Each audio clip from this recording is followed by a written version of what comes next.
guys, I got a push pop and then it's almost finished and it's almost pointy. Tagol! Mukha kang mayaman. O ngayong mag-iiba na ang mga buhay nyo, dapat mag-iba rin ang mga katawan nyo. Boss, Punta dito lang tingin ano tayo. pong ibig sabihin nun?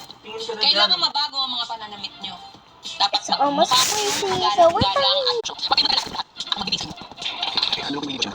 Sasabihin ang pero sa mo yung pwede maging legal na negosyo. Sabi mo, boss, ano kung kasama ng negosyo? Ito naman kayo, kami ang negosyo. Legal man po, legal. Oh, Oo, talaga yung Ito naman, hindi ko katunod. Pasensya na.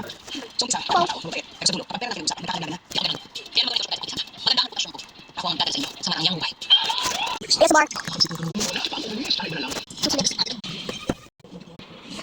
Bro, fine. Jeans pointy.